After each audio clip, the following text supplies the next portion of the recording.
Bonjour à toutes et à tous, bienvenue sur votre chaîne d'information régionale. Ravi de vous retrouver pour un nouveau quart d'heure d'infos en images.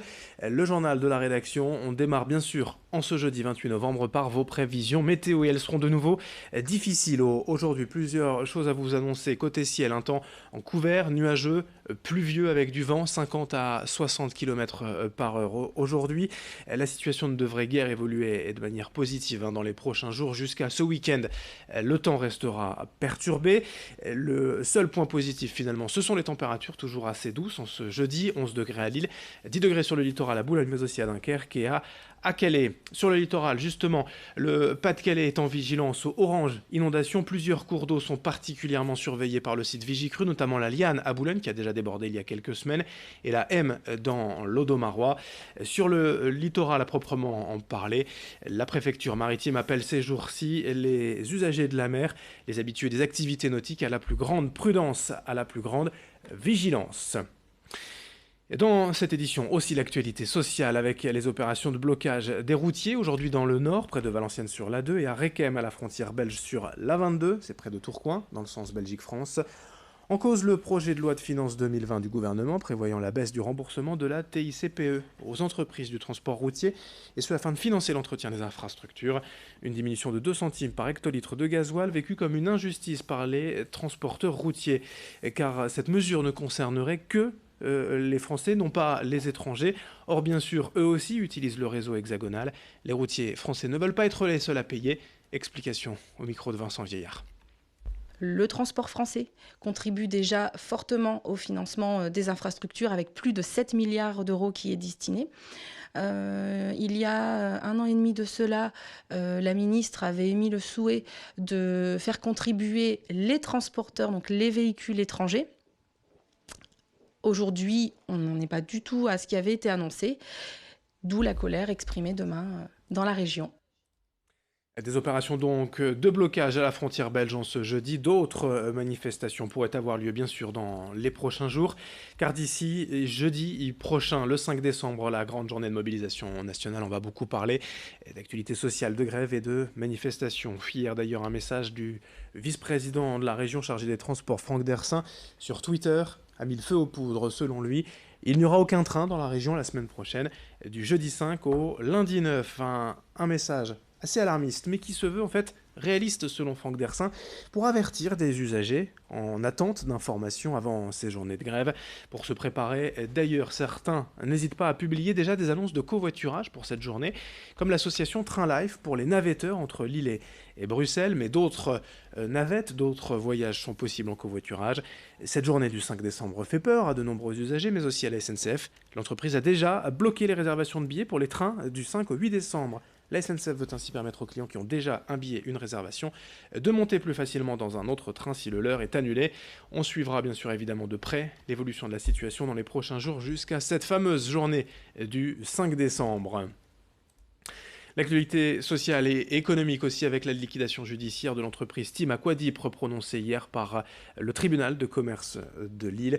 Depuis plusieurs années, cette entreprise avait fait parler d'elle dans un feuilleton judiciaire et économique et la reprise d'un homme d'affaires russe, Phil Filippov. Aujourd'hui, les salariés sont très déçus, écœurés et même d'avoir vu leur entreprise disparaître petit à petit. 304 salariés qui vont ainsi se retrouver au chômage. Les premières lettres de licenciement pourraient être envoyées dans quelques jours, dès le 12 décembre. Une autre actualité pour parler de football, du LOSC bien sûr en Ligue des Champions. Hier, 4e défaite en 5 matchs à domicile face à l'Ajax d'Amsterdam, face aux Néerlandais. Les Lillois se sont inclinés 2-0 en montrant toujours les mêmes lacunes défensives et offensives.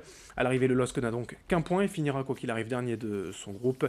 Le dernier match, ce sera pour l'honneur dans 2 semaines à Londres face à Chelsea.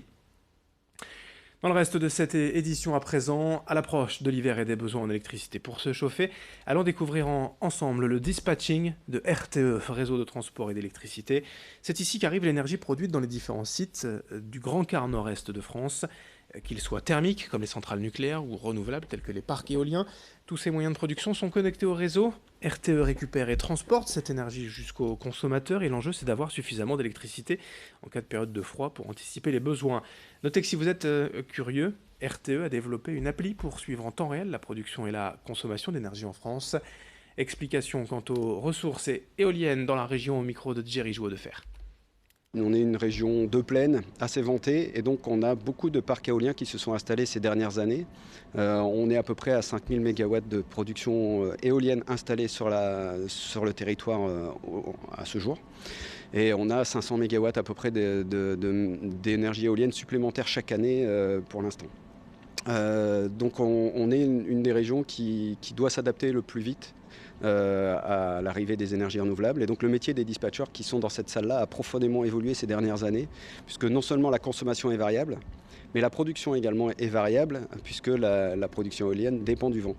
Et donc voilà, notre métier d'anticiper heure par heure ce qui va se passer a changé beaucoup et on fait énormément d'études pour être capable d'assurer le transport de l'énergie en respectant toutes les caractéristiques de nos lignes électriques et de nos transformateurs en fonction de la production et de la consommation.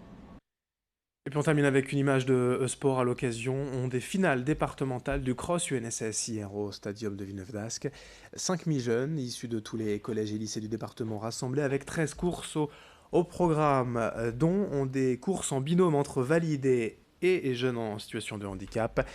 Tous, en tout cas, se sont d'abord qualifiés via le cross organisé dans leur établissement. Hier était donc une belle occasion de voir s'affronter les meilleurs.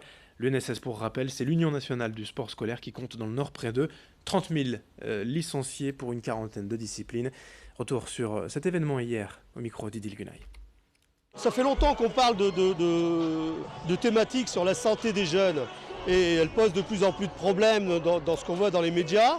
Nous, c'est le 37e cross, donc on est là depuis très très longtemps. On incite et on essaye d'en qualifier le maximum pour qu'ils aient au moins 3 tours avant d'arriver à la finale départementale, voire le championnat de France. Et pour les inciter à reprendre, on dit toujours que les jeunes ne veulent pas courir. Nous, on essaye de prouver le contraire. Parce que même avec le temps annoncé aujourd'hui, qui n'était pas terrible quand même, ils sont tous là.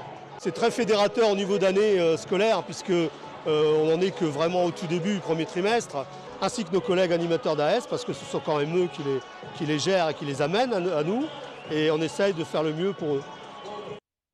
Fin de cette édition régionale à suivre dans un instant vos prévisions météo. Très bonne journée à toutes et à tous.